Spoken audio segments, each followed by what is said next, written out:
Are we okay, Anna? Okay, thank you. Hello, welcome everybody to ACA Day. I'm very honored to have the opening remarks.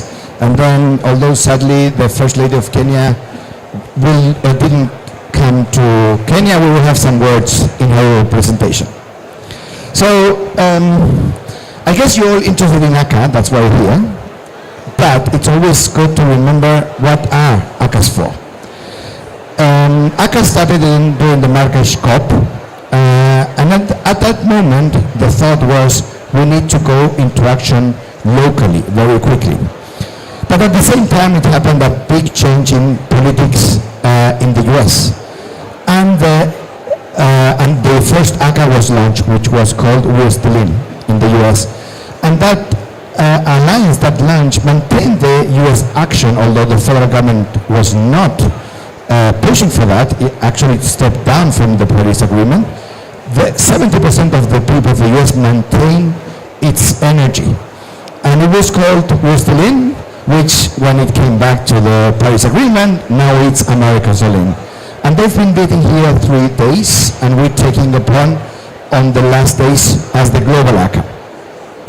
The ACAs, the objective is to convey non-state actors, so municipalities, local governments, state governments in the federal countries, to work with NGOs, academia, private sector, to really get the action going very quickly, very locally, and with the concepts, for example, nature-based solutions, really and socially validated. I took the challenge of managing the ACA for the last 6 months, not that much, and our focus has been mainly to really maintain the energy going, but the energy is easy to maintain because the energy is at the local level, but really thinking what are the ACAs for the future. What is the target that we want to achieve as a group beyond what every country is doing? And I cannot tell you what we're going to do because we will have tomorrow a full day of strategy thinking and we have to all agree on that. But what I can tell you is my challenge to the group is what we want to do. What is the word? And what I want to say is we should target what we can do today with the energy we have. We should target at what the planet needs to do. And the planet needs to something like 1 gigaton of CO2 emission that are done at a level with nature-based solution and at a socially correct way. And probably we're thinking of a ton of $100 at that level. And that for me is the challenge. Now if we think of a gigaton of a curve, something that really shows on the global map, not an atom within a graph, really something that can show off, we're thinking of maybe that we should funnel through the ACAs $1 trillion. That is the side, that is the vision I would like for this group tomorrow to agree, and then to think what we have to do the next 3 years to go at that level. So that is the ambition, that is what we want to try to do, because that is the challenge of the planet. We should not think what we can do, we should think what the planet needs from us, and the ecosystem that we are today can allow us to do. That is the vision. So when we were thinking, and I want to, thank Susan, Luli, Danielle, and the team that has helped us to really meet together today, so we can speak about that. We said, really, there's no point to speak to hearing about, Chile, Japan, Mexico, what they do. Let's try to be innovative and let's try to mix all the knowledge we have in the ACAs, because at the end that are the ACAs. It's an ecosystem that we have global partners that have been working for so long. We have our donors and we have our ACAs together. Can we tackle some of the biggest challenges and learn from each other? So today we're going to be speaking about disruptive finance, with our first panel.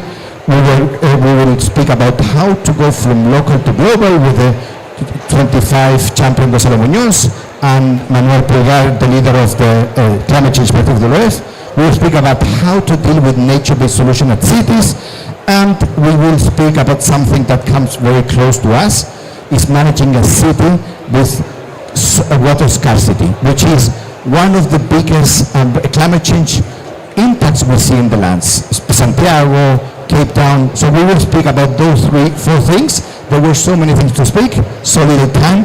I hope you have a great time. I hope that all of you can contribute to the knowledge to really try to find solutions to the problems. Because if you walk around this COP, you will see there is much more money that good projects to be invested in. That's, and in a way, I like to think ACAS that way. It's an incubator of the best projects because it's done from the ground, from the people that really know each corner, each plaza. We know the problems, and we can create these projects to really maintain the hope of 1.5 path. Thank you very much. So I will pass it to the representative of the presidency of the First Lady of Kenya, Mr. Julian, please.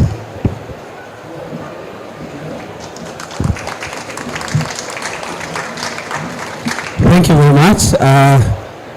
I'm here on behalf of Her Excellency, the First Lady of the Republic of Kenya, Mama Rachel Ruto, who was supposed to be here this afternoon to speak, to give opening remarks, but due to unavoidable circumstances, she couldn't make it. And she has sent me to read her remarks on her behalf. So it is my great pleasure to speak to you this afternoon.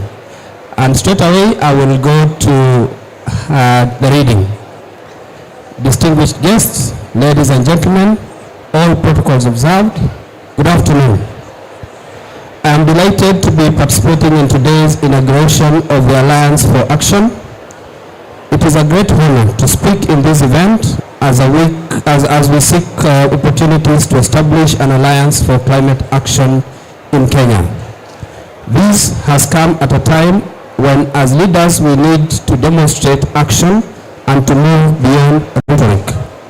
I applaud the Worldwide Fund for Nature and key partners for driving the ACA initiative, which provides a platform for connecting international network of domestic multi-sector coalitions committed to supporting the delivery of enhancement of countries on climate change goals. One is driving ambitious climate actions, increasing public support to address the climate crisis, and three, engaging national governments to decarbonize faster. Establishment of ACA in Kenya comes at an opportune time when Kenya recently, in 2020, submitted its NDCs to the Paris Agreement. Kenya's pledge to reduce its greenhouse gas emissions by 30% by 2030 relative to the business as usual scenario will require collaboration and innovation, which the Alliance for Climate Action will foster. Ladies and gentlemen, Kenya is currently facing the worst drought, which has led to food insecurity in most parts of the country and subsequent loss of lives and wildlife. Kenya is highly vulnerable to climate change and is already feeling the effects, with a notable increase in climate-related disasters, such as droughts and floods. These events are estimated to create an economic liability of between 2 to 2.8% of its GDP every year, as the economy is dependent on many climate-sensitive sectors, such as agriculture, water, energy, tourism, wildlife, and health. These challenges notwithstanding, Kenya has made great strides in the implementation of strategic actions to address climate change challenges as outlined in the Kenya National Climate Change Action Plan 2018-2022 and in the Kenya National Adaptation Plan of 2015-2030. While the government of Kenya is committed to addressing the climate change impacts, it cannot solve these challenges alone. More collaboration and bottom-up action, climate action is needed to accelerate achievement of the NDCs, working closely with the non-state actors who have been instrumental in shaping the climate change discourse in Kenya. To this end, we see Alliance for Climate Action in Kenya as the bridge to connect all sectors and stakeholders together in a unified voice to accelerate achievement of the country's NDC's targets. ACA Kenya will therefore bring together domestic alliances of businesses, local government, academia, and civil society leaders to drive net zero carbon transition. It is my commitment to work with WWF in Kenya and other partners to establish the ACA Kenya chapter, which will, 1, drive national, subnational and non-state actors to take on new commitments and collaborate with each other to implement their current commitments and pursue more ambitious ones. 2, support coordinated engagements with the national government to accelerate the implementation of current commitments and leverage domestic opportunities. 3, jointly articulate the urgency and opportunity of transitioning to a net zero carbon climate resilient economy in nationally specific terms to inspire confidence in national government and the public. 4, challenge all actors to take immediate action to reduce emissions by and deliver a healthier, fairer, zero carbon world in time. And lastly, champion local solutions to deliver global challenges. Thank you very much, ladies and gentlemen.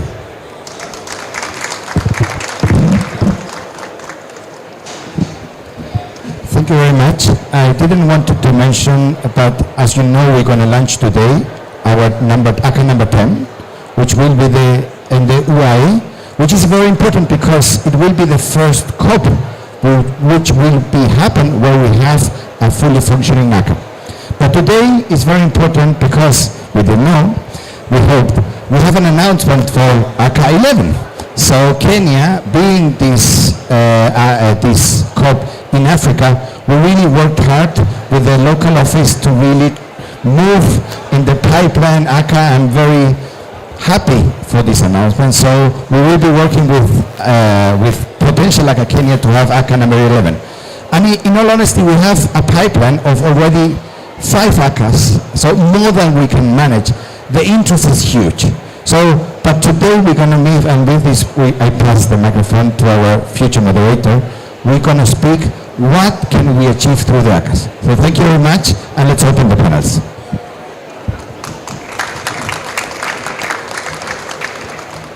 Thank you, everyone. My name is Rebecca Lima. I'm Executive Director for CDP in Latin America, and it will be my pleasure today to open this panel about ACA, but how climate finance can foster and boost all the actions we're doing on the ground. The official definition for Alliance for Climate Action is a coalition of subnational governments and non-state actors whose goal is to accelerate climate action in those countries. However, I pretty much like the definition Ricardo just presented to us. It's an ecosystem, and it's a very rich ecosystem of engaged fellows, engaged folks, that today represent more than 6,000 members across the world in some countries, mainly Argentina, Australia, Brazil, Chile, Japan, Mexico, South Africa, US, United Arab Emirates, Vietnam, and now Kenya. We welcome Kenya, and of course it's a network that is pretty much welcome to every country and every coalition and group of stakeholders that want to join and to accelerate climate action. And today, this session will cover mainly how climate finance can help to boost all these initiatives that non-party stakeholders are already taking on the ground. And with no further ado, it will be my pleasure to introduce our panelists. We have a very rich panelist representing all different ACAs that we have here. So I would like to welcome my first panelist, Toshi Hayashi, Chief Director of Nippon Life Global for Investors Europe. Nippon Life Global for Investors is a London-based group of companies of Nippon Life Insurance. He has more than 10 years of experience in ESG and impact investor research. Welcome. Our second panelist is a special pleasure. Actually, we just saw each other a few months ago, Sergio Graf. He currently serves as International Coordinator of the Climate Action of the state of Jalisco in Mexico, where he was former Secretary of Environment and Territorial Development. Sergio, por favor, welcome. My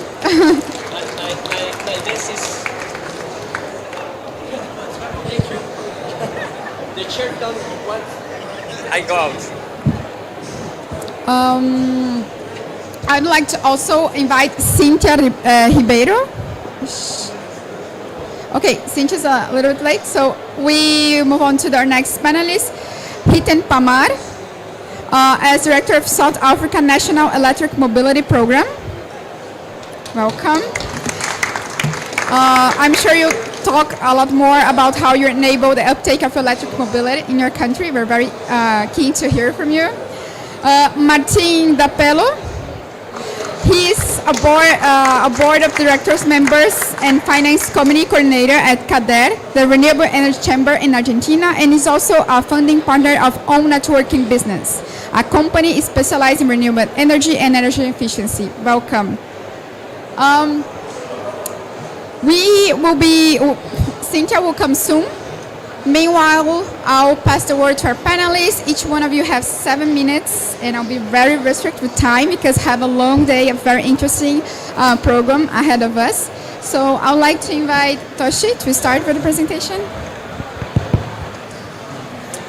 Thank you, Rebecca, for the introductions, and it is an honor to be a part of such a great panel today. So, my name is Toshi Hayashi, and I am temporarily seconded to the London-based asset management company, which is called Nippon Life Global Investors Europe, from Nissei Asset Management, which is located in Tokyo, Japan. So these two are the both asset management subsidiaries of Nippon Life Insurance, which is one of the largest insurance company in Japan. And it is a bit complicated, but the secondment is one of the unique culture of our Japanese companies, I guess. But anyway, I have a lot of Japanese background, so today I would like to share with you about the trend in Japan. And firstly, I would like to introduce the initiatives of Japanese financial institutions aiming for net zero. For asset managers, we have 13 asset managers who participating in the net zero asset managers initiatives. And also for asset owners, we have 5 asset owners, such as insurance company, joining the Net Zero Asset Owners Alliance. And for banking, we have 5 banks joining in the Net Zero Banking Alliance. So there is a huge momentum, I think. And the Nissei Asset Management, from which I was seconded, was also joined in the Net Zero Asset Managers initiatives in 2021. And January this year, the interim target for 2030 was announced. The 2030 interim target is very straightforward. We aim to have our portfolio's carbon footprint by 2030 compared to 2019. So as of 2019, the carbon footprint of our portfolio was 91.6 tons per million of US dollars. So halving of it means that we are aiming for 45.8 by 2030. So what should we do to have this 91.6 carbon footprint by 2030? We believe that the divestment is not effective in terms of real world impact. This is because we are primarily investing in the listed equities. This is very different from the venture capitals, private equity, or loans. And in 2020, Julian Covell from the University of St. Gallen and his colleagues published an incredibly interesting academic paper which is called "Can Sustainable Investing Save the World?" And this paper is quite insightful for the climate finance, I think. The key message here is that there is a very limited academic evidences about the power of capital allocations, including the divestment, to change the sustainability behavior of investing companies. Indeed, listed equity investment are only buy or sell in the secondary market. The impact of buying or selling of each individual stock on company is very limited, I think. So according to the paper, the most reliable academic evidence we have obtained is an active ownership, the engagement with portfolio companies. That's why Nissay Asset Management are also focusing on the engagement with high emitters to achieve our net zero target. However, engaging in high emitters to make climate transition is not that easy. Most high emitters in our portfolio already have their net zero commitment. However, not many of them have moved on to the next stages, such as setting interim target or concrete action plans. I don't want to say that they do not understand the importance of aiming for net zero, but in reality, it is not so easy due to many obstacles. I am a little bit skeptical about that the climate transition can be achieved only by market forces. Rather, I believe that the policy or regulations are quite crucial. And I am participating in this panel today on behalf of the Japan Climate Initiative, JCI. JCI is one of the members of ACA. And JCI is also making an effort to engage in policy and regulation in Japan. And actually, JCI member companies will have a meeting with Japanese environmental minister tomorrow here in COP27. This is a part of our policy engagement. And another important aspect is that the technology and innovation that support climate transitions. This year in June, Nissay Asset Management has launched a new fund, which is called the Climate Transition Fund. We are investing and engaging in high emitters, but also investing and engaging in companies that technologically support climate transition for such high emitters. And for this climate transition fund, we have decided to utilize the knowledge of impact investing communities. The term of impact investing was born in 2007, and they are more proactively seek for the real world impact. And what we utilize is, for instance, the methodologies called the logic model or impact measurement and management practices, which is quite popular among impact investing communities. So one of the things I would like to highlight today is that the climate finance and impact investment should be closer each other and communicate more. I believe that learnings from the expertise and experiences of impact investing community could make climate finance more effective. And finally, I would like to introduce the policy trend of impact investing in Japan. In fact, the momentum of impact investing is rising rapidly in Japan. This is because impact investing is set a high-level policy agenda of current Mr. Kishida's cabinet. Mr. Kishida is our Prime Minister. The Japanese financial regulator also set up an expert committee on impact investing just last month, and I was also appointed as a member of it. The key agenda of this new expert committee is how to expand the impact investing in Japan and how to create a new businesses such as climate technology startups. I hope that these initiatives taken by Japanese government can advance climate-related technologies and also encourage the climate transition in Japan. And I hope more and more people in this room or people watching by online know about this momentum of impact investing in Japan. So I would like to stop my speech here and thank you for listening. Wow, thank you. Besides being really conscious of time, it was a really good example of how and why financial institutions should join movements as the Climate Action Alliance. And to give us another perspective, I would like to invite Sergio to talk a little bit from the subnational level, especially state level. What are you doing and how do you see these alliances? Thank you. Good afternoon. It's a pleasure to join this conversation today representing Jalisco State Government. We thank the World Wildlife Fund, Mexico, and the Alliance for Climate Action for inviting us and always being amazing hosts. I'm happy to join colleagues from Japan, Argentina, and South Africa, and of course or close allied carbon disclosure project. We collaborate with CDP reporting annually as a state, but also in 11 regions of the state and one city supporting climate transparency. This year, the Metropolitan Planning Institute from Guadalajara City got this A certificate of CDP.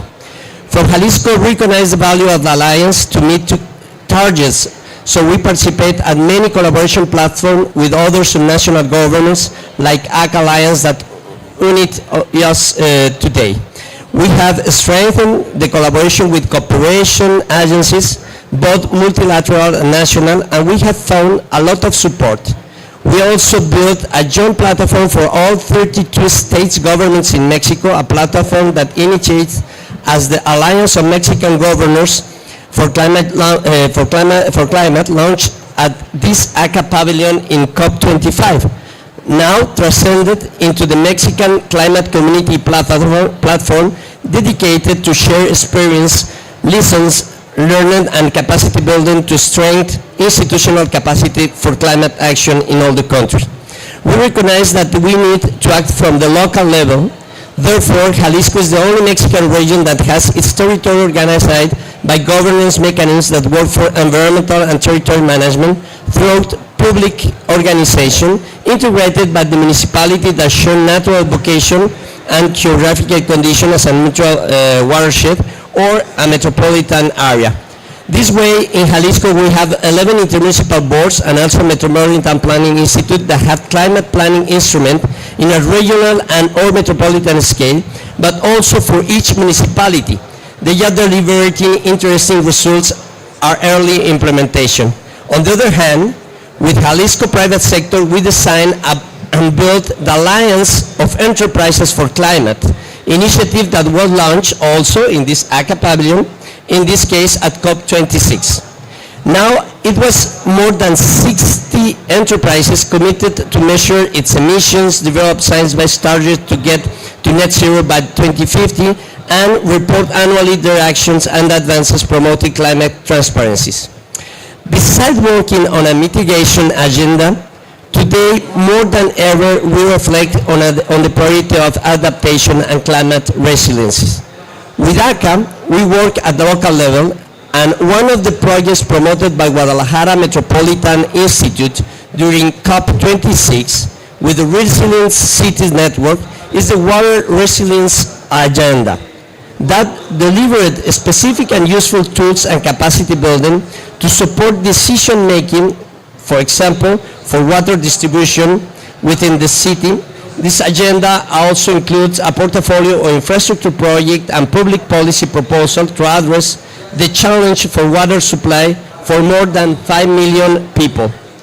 This is also a dialogue on climate finance, so it is worth reflecting on the priority of this challenge, because it is clear that to address water scarcity in a city, it needs an increasing budget to manage water sanitation, sewage, potabilization, and distribution services, as well as basin management, including groundwater and all other sources that city depends on. Water supply of Guadalajara metropolitan area depends on more than 3 million hectares of watershed surface of these sources.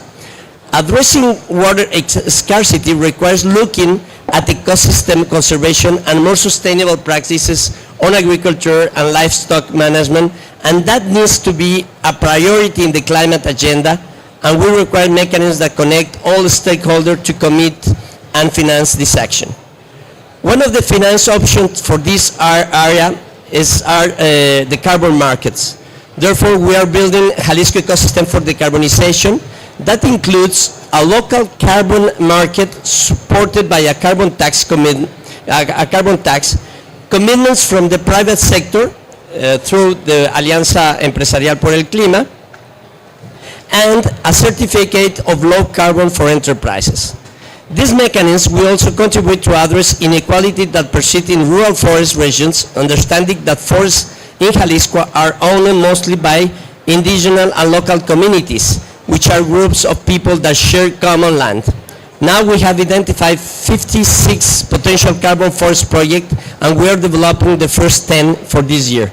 Furthermore, we can highlight our experiences with developing deforestation-free production chains, focuses on the main deforestation drivers in Jalisco, which are avocado, livestock, and agave. Finally, in order to accelerate this process, Mexican regions are raising the voice to show that we are really, with great projects in hand, capacity to deliver, and do so much more with international financing on a large scale, both in grant and low-cost loans to transform the productive sector. That's very important to have mechanisms to finance the transformation of the productive sector in our countries. We expect that the COP25 get us closer to this possibility because we are on the decade for climate and Jalisco is ready to act. Thank you.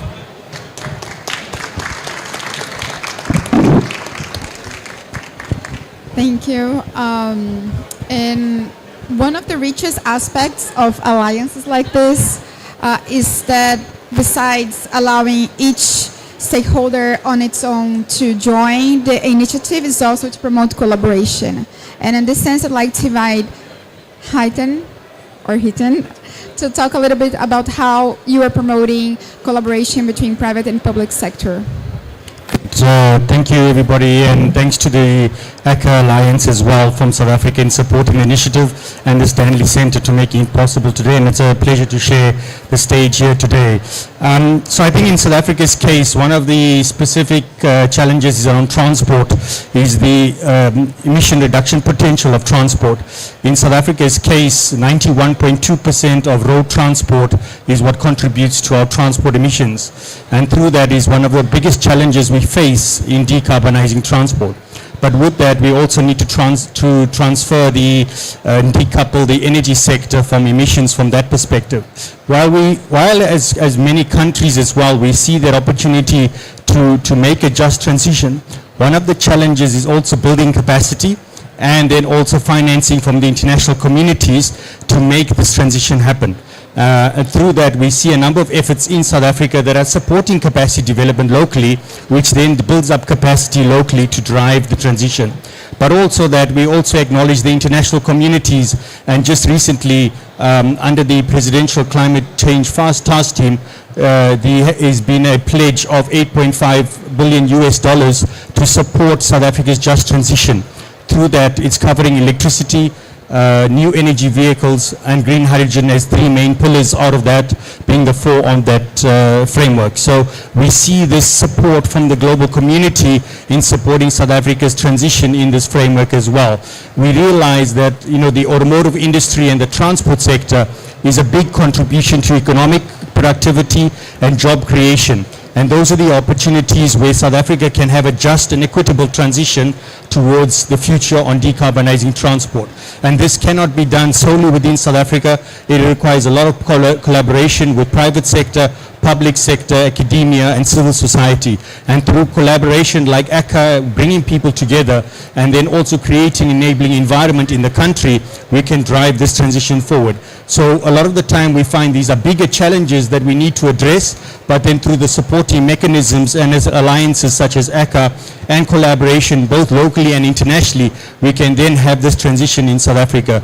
So while there are challenges in various spheres and various countries, we see that these can be unlocking opportunities to drive sustainable growth and equitable growth in that as well.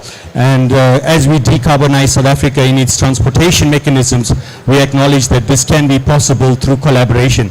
And I think that's what's key, is there needs to be an enabling environment in every country, from government creating its policies, regulations, and standards, and then creating an enabling environment for investment, for productivity, to really unlock economic opportunity for that. I think electric transportation holds one of the key pillars to economic activity and productivity, where we see those opportunities being unlocked through that. So as some first starters, I'll leave that as there. Thank you.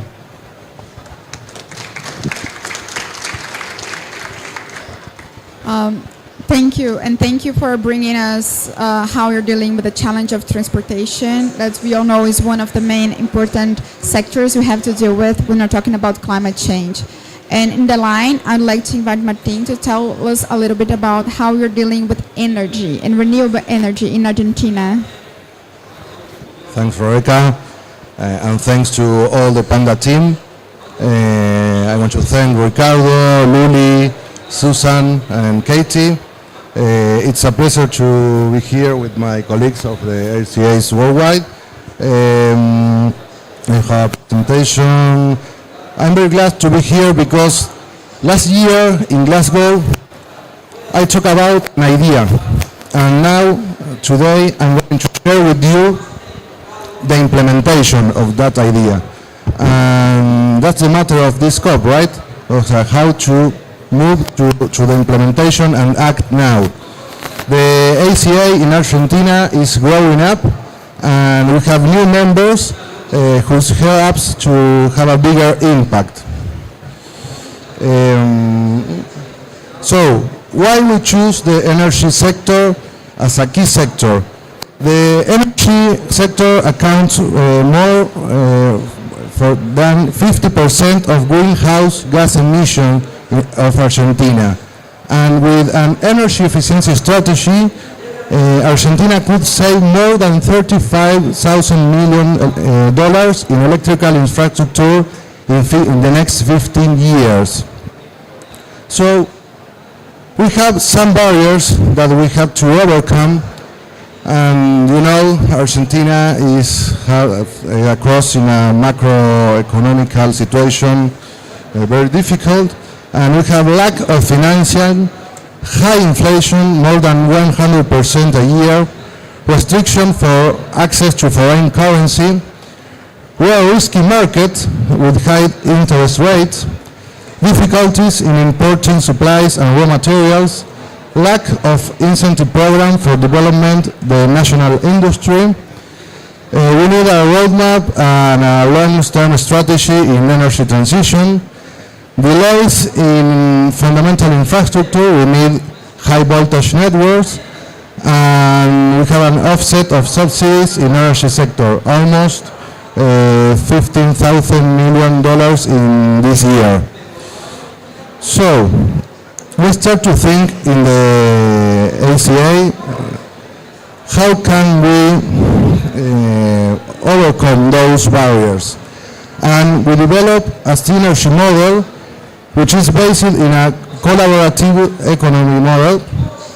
Each member contributes with their knowledge and their business structure, and the goal is to achieve a faster and cheaper and fairer transition, because small companies do not have access to develop this kind of projects because they are thinking about their day-to-day. Then, with the collaboration of the big companies, we give the solution and a free technical support for small companies. There's the role of each member of the ACA in Argentina and how the synergy model works. Okay. And for the implementation, in the first steps, we began to work with the largest beer factory in Argentina, Cervecería Quilmes, and the retail chain of Patagonia. This is one of the shops you can see in the picture. And we have installed an intelligent energy meter and made an energy diagnosis to detect all saving opportunities, energy saving opportunities. And this company has already commitment of carbon neutrality for 2040, and in implementation the benefits, we have a lower cost of implementation, 20 or 30% for small companies. We estimate savings for only one retailer in 30,000 kilowatts hour per year, which is equivalent to 16 tons of CO2, and equivalent energy of 9 houses in a year, or plant 264 trees, or 160 cars during a trip of 400 kilometers. And our challenge for the next year, for 2023, is to scale the project to the entire value chain of the company, 300,000 retailers and more than 6,000 suppliers.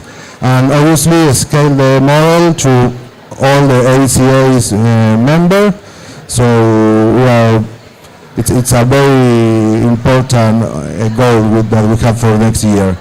So thank you very much.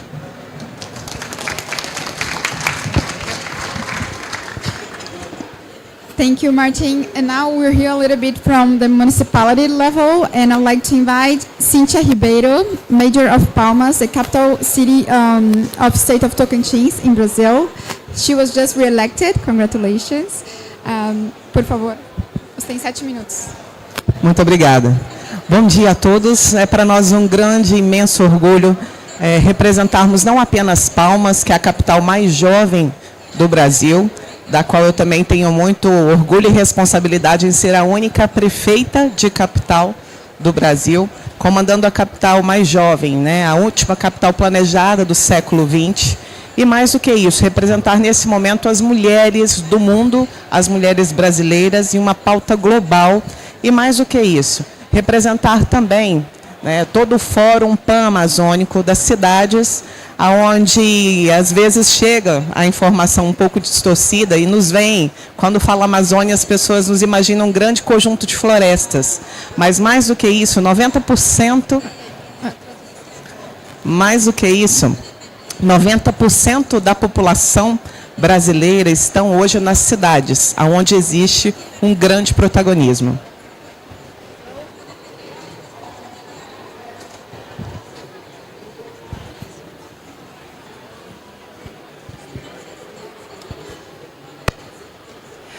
Well, good morning, everyone. I'm really glad and really proud to be here representing the city of Palmas, and also not only representing the city, but also representing all of the women that work in politics, and as well, I am the only mayor of capital city in Brazil. Besides that, I would like to... Thank you. And besides that, I would like to start saying that we have a Pan-Amazon Forum of cities and local governments, and that we are very active in this forum. Quando nós falamos em cidade, é justamente aí que acontece todo o grande desenvolvimento e onde as políticas públicas devem ser construídas. Discutir uma pauta global como é a agenda de mudança climática e, mais do que isso, todos os fatores que englobam isso é para nós uma grande responsabilidade. Lembrando que a Constituição brasileira assegura a nós, condutores das políticas públicas nos nossos municípios, que possamos conduzir todas as pautas climáticas em termos de legislação. Quanto à aplicação dos recursos, infelizmente, a maior parte ainda fica concentrada no governo federal, os governos estaduais também ficam com uma boa parte disso, e sobra pouquíssimo, né, de recurso para que nós possamos financiar essas políticas públicas dentro dos nossos municípios. Ou seja, nós temos a legislação que nos garante isso, mas o financiamento, há muita responsabilidade por parte do município na execução, mas o financiamento ainda é muito pequeno. Well, we are all aware that talking about climate change and the deliverables that are necessary to address this climate change that we talk so much, the cities are very important in the implementation part, because it's in cities that we create the solutions that are necessary to achieve 1.5 target. And also, especially talking about the Brazilian policies, the national constitution and the way they shared the financial resources is not fair, because lots of the resources that are destined to climate action sometimes or many times stay in the state government or also in the national government. So we really need to reshape our sharing of resources, so municipalities that are in the lead at the point of climate action can have better resources to do their jobs. Além de tudo isso, nós só conseguiremos fazer uma disrupção desse modelo de financiamento se fortalecermos seus organismos internacionais, e aí é muito importante, a ACA é um grande parceiro, todas essas alianças pelo clima que nós podemos fazer em pactos globais, elas só podem ser feitas se tiver esse olhar do gestor local. Como é nas cidades que tudo acontece, é necessário que esses financiamentos venham, obviamente, para que as cidades, para que os seus gestores locais possam implementar essas e tantas outras políticas. No caso do Fórum Global das Cidades Pan-Americanas, ainda ressalto, né, um olhar maior, porque nós estamos falando do pulmão do mundo. Nós estamos falando da região amazônica, que é uma região com grande potencial, aonde os seus gestores locais, os seus prefeitos, precisam desse respaldo também dos organismos internacionais. Well, the Alliances for Climate Action are important coalitions because they support mayors and municipalities as well as other sectors to achieve better technical resources and also to achieve financial opportunities to climate act in the city. And there is a Latin American forum. Yeah. And as I was saying, there is the Pan-Amazonic Forum of local governments and municipalities where we are discussing how to disrupt finance for climate action, especially in Amazon cities. Agradeço essa oportunidade a todos que fazem dessa pauta uma pauta que é global e mais do que isso, uma pauta que é vital para as próximas gerações, no dia em que eu comemoro o primeiro aninho do meu filho caçula, que está lá no Brasil e de longe, com certeza deve ter muito orgulho, não só da mãe, mas de todos nós que discutimos uma pauta que, mais do que prioritária, ela é uma pauta vital para cada um de nós. Meu muito obrigado mais uma vez a todos do ICLEI, a WWF, a ACA, e contem com todos nós para sermos verdadeiros parceiros e defensores, né, das políticas públicas que são tão necessárias para o desenvolvimento do nosso país. Lembrando que uma pauta climática, ela precisa também de uma pauta de desenvolvimento econômico e de desenvolvimento social para que elas possam acontecer em conjunto, ressaltando o protagonismo das cidades e das pessoas que nelas vivem. Mais uma vez, muito obrigado. Thank you very, very much. Well, thank you very much for the opportunity to be here. I'm very glad, especially because my son of 1 year old celebrate his birthday in Brazil, so I'm very emotional to be here representing mayors, lady mayors, my country, and in this special day. And I thank you very much for ICLEI, WWF, and all the ACAs for the opportunity.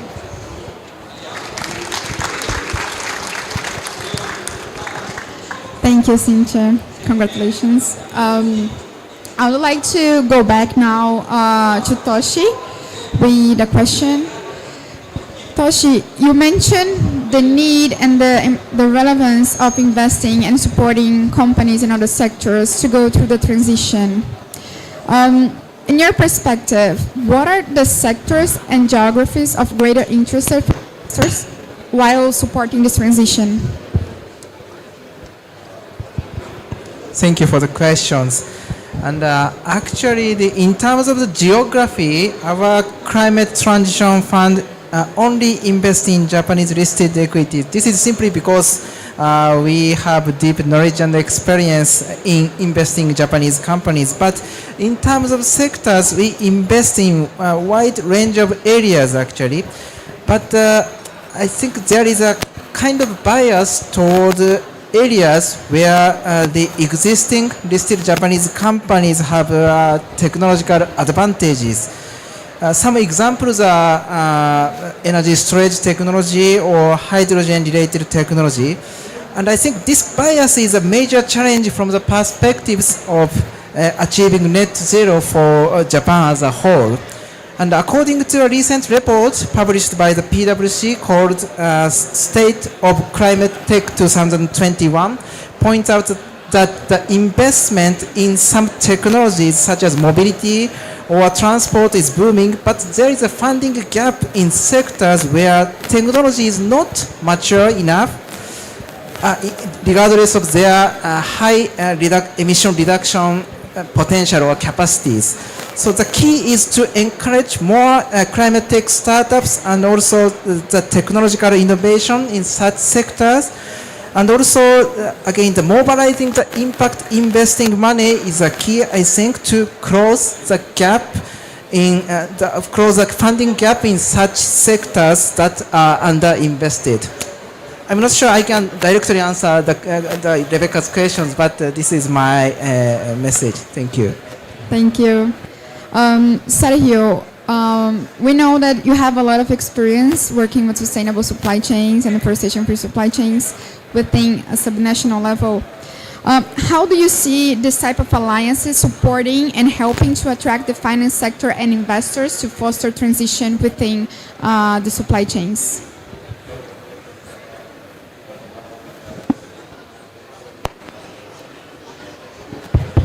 Thank you very much for this question.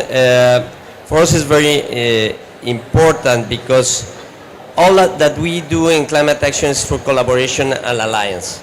And transforming productive process is hard and complex task that involves too many stakeholders, landowners, labor, producers, government, consumers, etc. And now we reflect on the specific role on markets to change reality. It is not that much about just regulation, but about the involvement of citizens. Normally, regulation is very difficult to accomplish in general. It's necessary, but it's not enough. And ACA is a good platform to do that, to put the people together. For example, in free deforestation tequila, we have to protocol. We have to work with the sector, have a big agreement with them to go an objective, a common objective to achieve that.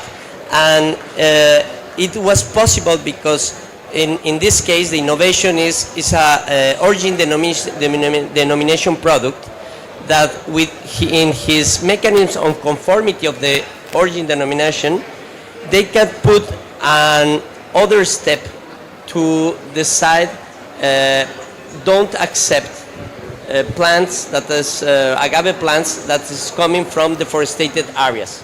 And that's very important that they have the capacity of traceability. Well, in other sectors that we have to do is to find the objective in common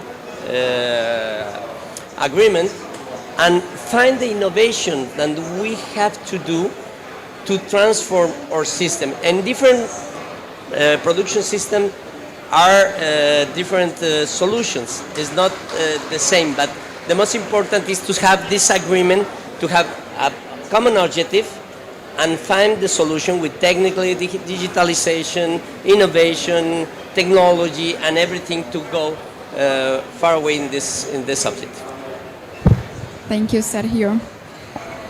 Haiten, can you please expand a little bit more on what are the main barriers to expand the electromobility sector in South Africa, but also in the region?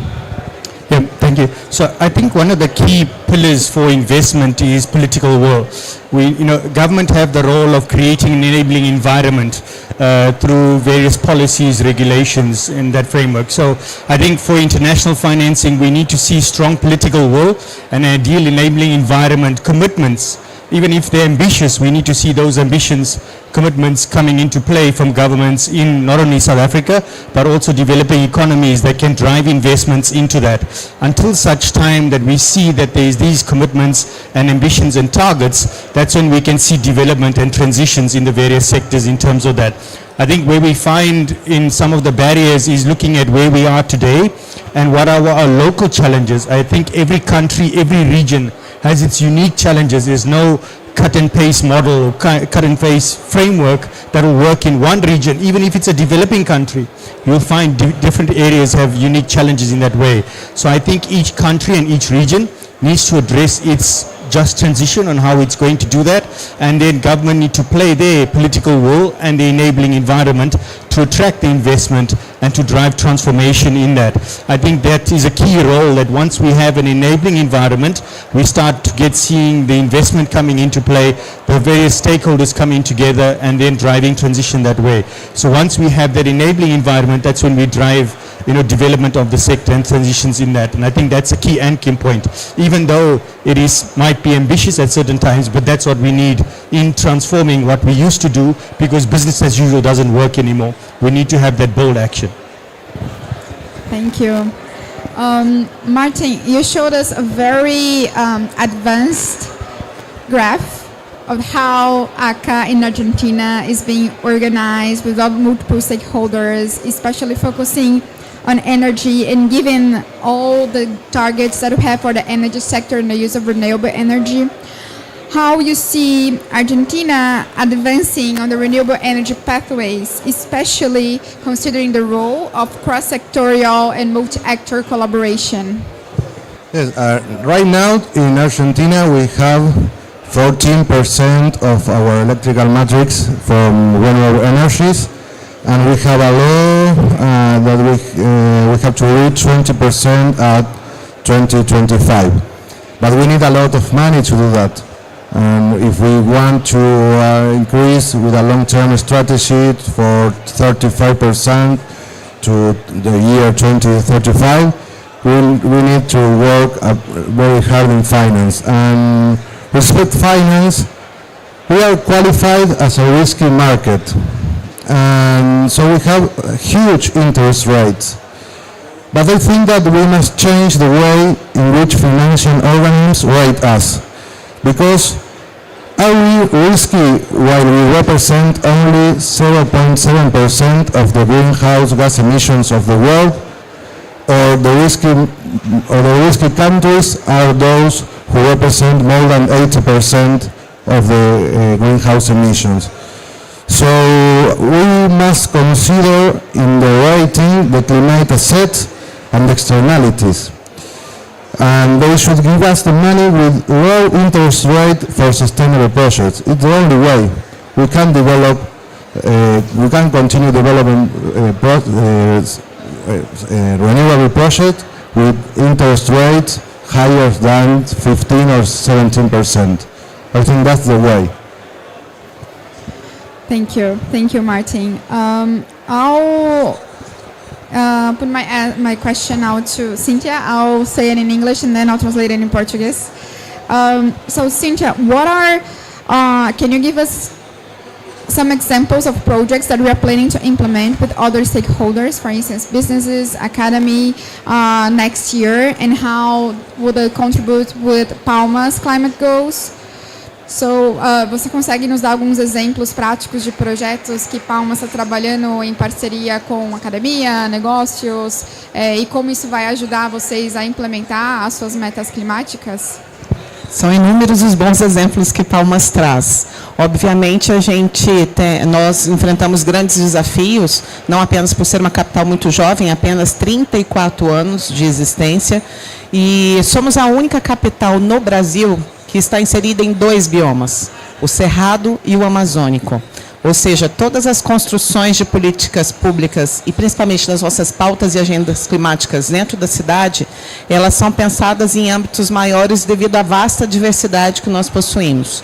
É também um estado, o estado do Tocantins, cortado por uma abundância de água doce imensa. Nós temos 2 rios, o Rio Araguaia e o Rio Tocantins, que atravessa todo o estado. E dentro das políticas públicas que hoje nós temos já ativas, nós temos o projeto Muda Clima, um plantio, acho que vou ter que ir por etapa, né? Para não dar tanto trabalho para a minha tradutora. Vou por etapas, daqui a pouco eu vou para os projetos. Well, Palmas is one of the youngest capitals of Brazil. We have only 34 years, and anyway, we have a vast biodiversity and diversity of biomas such as Cerrado and Amazonia, and we have many good examples already in our cities because we have all of these different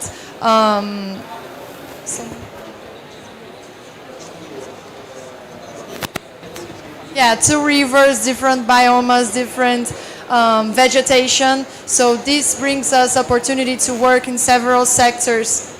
Nós temos grandes potenciais. Potencial hídrico é um deles. Temos várias hidroelétricas em todo o estado, em particular uma que está a 60 quilômetros de Palmas.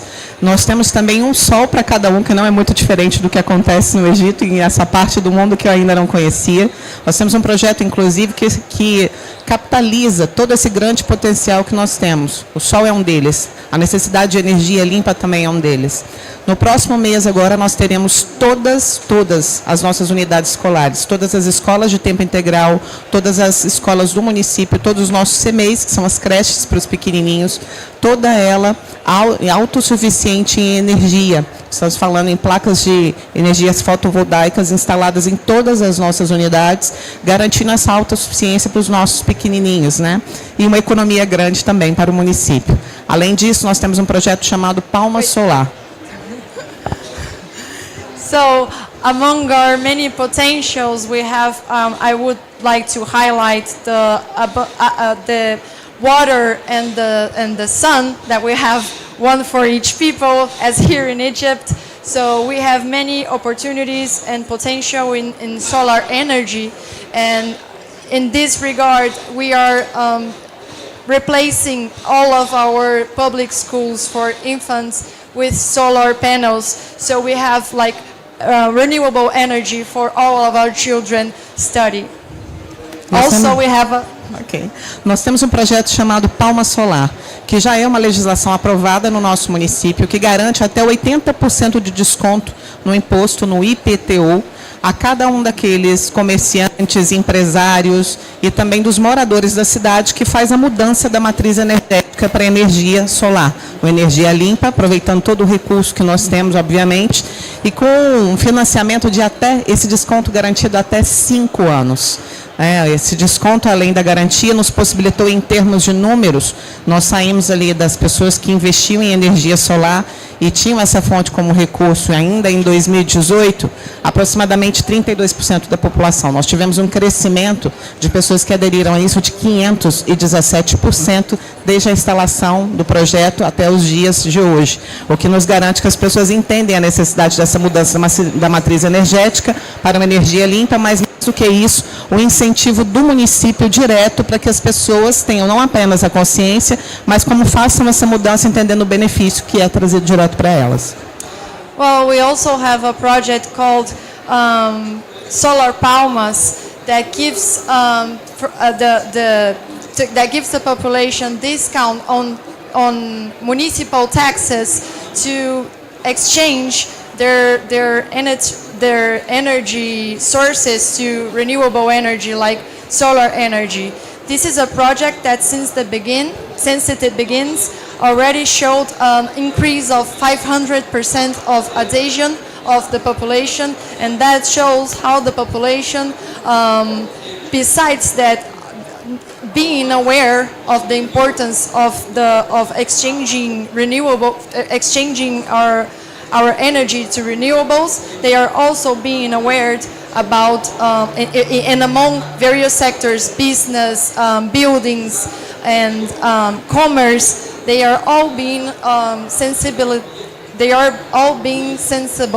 about climate change and the necessity to exchange our energy resources.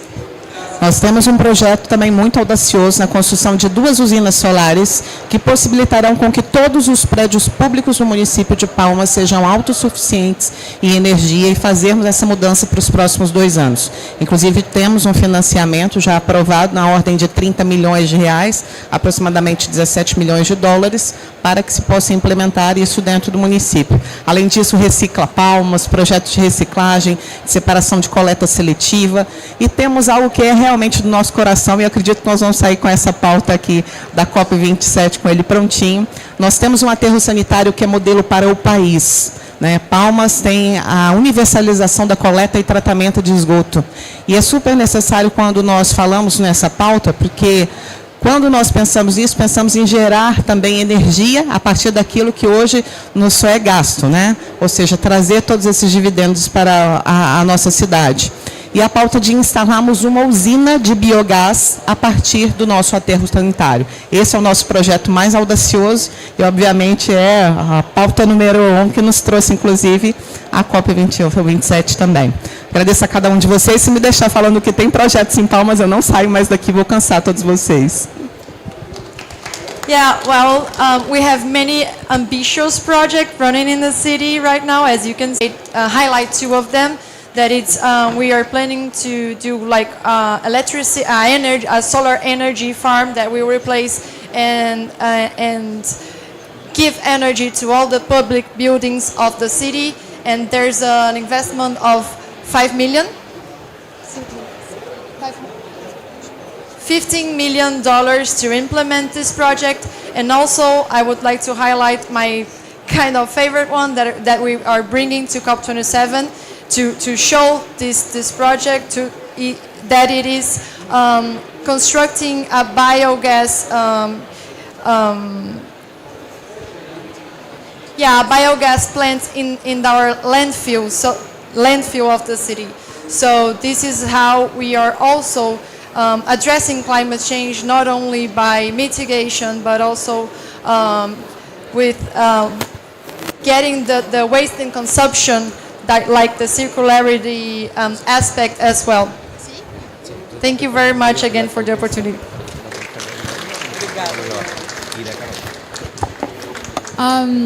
Thank you, Cynthia. It was very inspiring example of how to attract climate finance in order to invest on municipal infrastructure connected with energy, with education, with waste management. Very inspiring. Thank you so much. And with that, unfortunately, we don't have time for questions, but I think if the panelists have time, you may ask and address your questions directly to them. Thank you, everyone, and I'd like to pass the mic back to Ricardo, maybe? No, thank you very much. With this, we close our first panel. We have now a half an hour space, and then we start at 2:30 with Gonzalo Muñoz, the global champion, Manuel Pulgar, and the lunch of the UAE. So don't go far away. We wait you for that lunch. And please stay for a picture. Thank you.